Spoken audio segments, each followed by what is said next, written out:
Engaging families in early learning settings is key to children's healthy development and success in school. When programs and families have strong partnerships, children and parents are likely to have better outcomes. The Family Infant and Preschool Program, or FIP, is one example where strong family partnerships are a priority. FIP serves multiple counties near the Blue Ridge Mountains of North Carolina. They provide early Head Start and other services for over 1,000 families. Family engagement is key to all they do. You helping him to be successful. Services are comprehensive and integrated so that families can get what they need to build the life they want.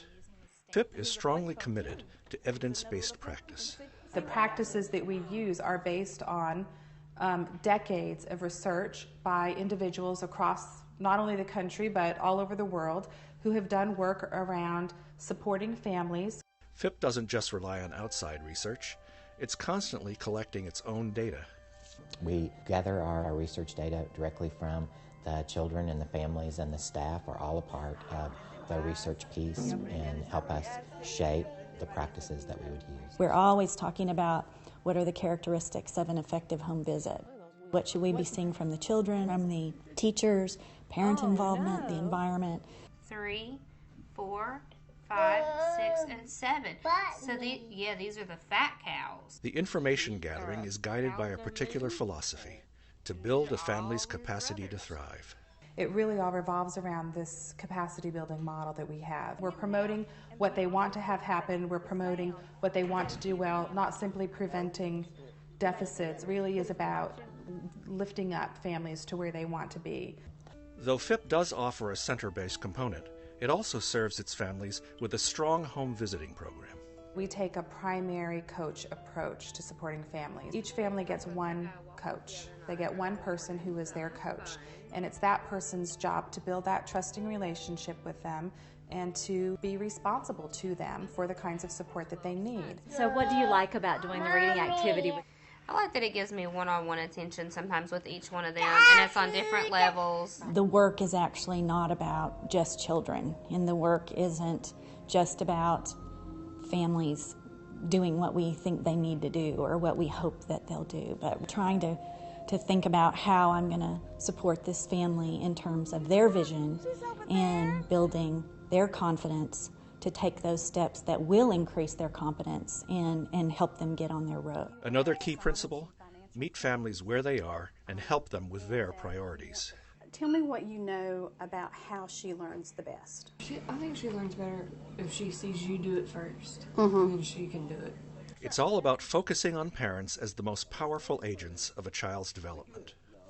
They've had many different support people in their life to help Roger. And so I feel like my job is to help them realize that those people are here for 3 hours in a week, and how many hours do they spend with Roger? All the rest in the week.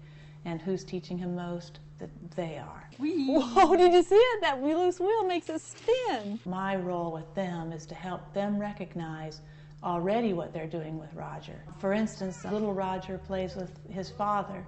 And while I was there, I said, well, is there something that he could help with? Sure enough, within 10 minutes, they were working on the project together. And it was a beautiful example of what they have going already in their family, but with just a little tweak on my part of how can he help you, it just opened up a whole new world.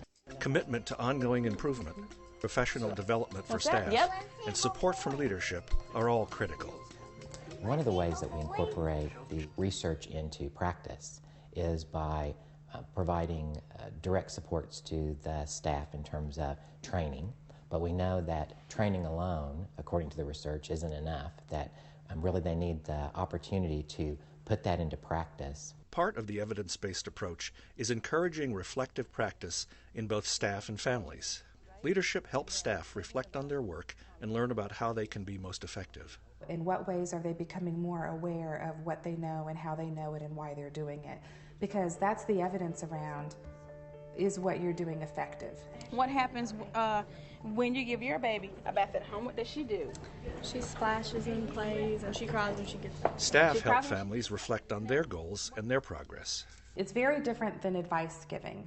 It's really engaging parents in thinking about what it is that's happening, thinking about what it is they'd like to have happen, thinking about why it's happening that way. When those two things are happening, the outcomes that we can expect are increased parent knowledge, skill, and self-attribution. The approach works for the staff. And it's wonderful to be able to know that I can help them on many different levels. When they say, oh, I get it. If I play with him and I respond when he asks for my input, then he's learning. Yes, exactly. That to me it makes my day. And for the families. I think it helps to broaden your mind towards different playways. It's more just see what her interests are, and I think that's important. Miss Holly comes and sees us every Thursday. She's very creative and opening up my mind on what else I can do with Zachariah. When I first had her, I really didn't know what I was doing, but now I'm more confident.